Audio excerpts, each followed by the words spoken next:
Today we have Emily Chen here from Stanford English, who's assisting me in evaluating various students that have scored various band scores in the IELTS speaking test.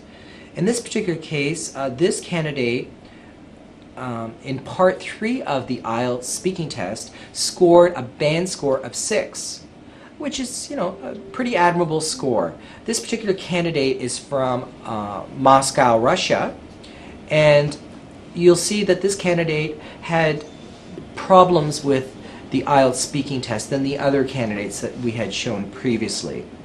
This particular candidate, a common problem is students, the IELTS participants, don't answer the questions correctly. He didn't really fully answer the questions that were posed to him.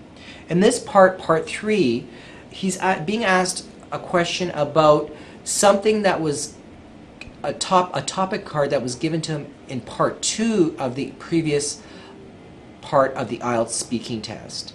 This is part 3 of the IELTS speaking test, and in part 3, as you recall, you're being asked opinion about the topic card that was given to you in part 2.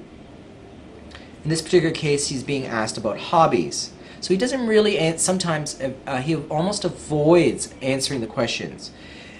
He has quite a bit of hesitation. Hesitation is okay. There is no perfect speaking. Even an IELTS score of 9 will have lots of hesitation. He says a few little grammar mistakes. He says entertainments. He says phrases that are not correct. For example, but on the other side. In the nearest future, it should be in the near future. Small little mistakes like that. He kept on saying the phrase, how to say, how to say. When you're using how to say, he's saying he doesn't know how to say. So you don't want to apologize or ask the IELTS examiner a question, how do you say this?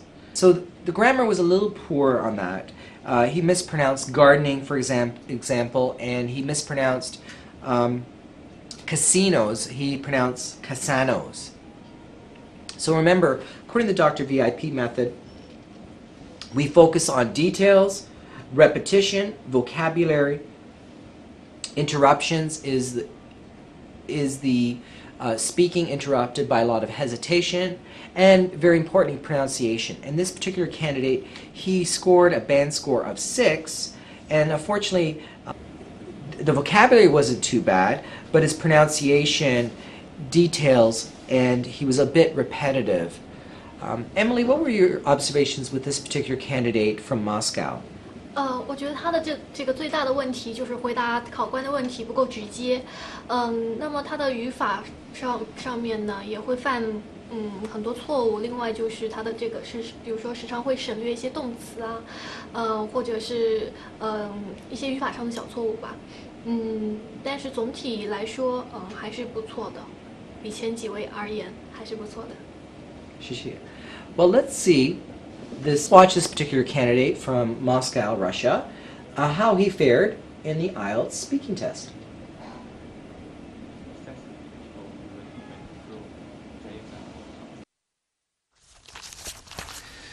Now, we've been talking about interests or hobbies, and I'd like to discuss with you one or two more general questions related to this. Let's consider first of all current and future hobbies. In my country, really, gardening is very popular hobby, but it's because necessity. People usually maybe grow potato or something like this just to have a more cheap food. Are there other popular hobbies? Yes. Other popular hobbies, maybe reading, collecting books, because it was very difficult to find good books in recent times. So it is really big hobby, reading. Why do you think reading is such a big hobby? Just because it was difficult to find books, or is there any other reason? I think there were few entertainments in recent times also. There was a lot of good films and a lot of some shows. So people did prefer to read good books and to entertain this way themselves. What kinds of hobbies do you think will be popular in the future? In the future, I think the same hobbies as in other developed countries, like maybe horse riding or some sport activity are now very popular because there are a lot of equipment, a lot of facilities now, especially in the big cities. So even how to say, yacht sailing also now popular. Those are active hobbies that you're mentioning. Do you think that in your country that they will be particularly popular compared with things, say, like the computer?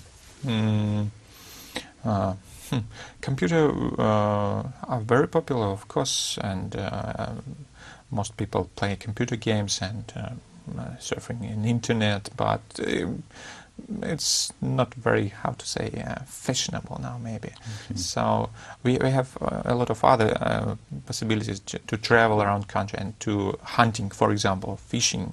There are a lot of places to do it here. Right, so here we're thinking about people's leisure time, really. What's the balance between leisure and work in your country? You see, it's when we speak about, for example, Moscow. Of course, in Moscow, people usually work long hours, really, and they overwork maybe sometimes. But on the other side, they had a lot of possibilities to a lot of entertainment. There are a lot of casinos, for example, shows, cinemas, and everything. So, do you think the balance is about right between work and leisure, or not? In Moscow, I think it's about right, but I'd prefer to have shorter work hours, because usually it considered as necessary to work for top managers or middle managers from 9 to at least 8 or 9. It's normal, and in consultancy agencies they work 12 hours, and it's of course not very well for family and for health. So do you think this will change in the future? I'm not sure that it will change in nearest future. I think the schedule of work will be even harder, stronger, harder, tougher. Why? Yeah, because there are big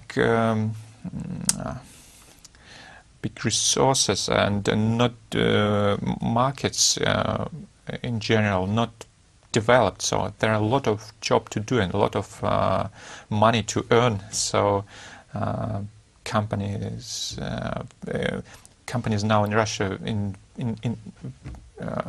very much in a hurry to reach to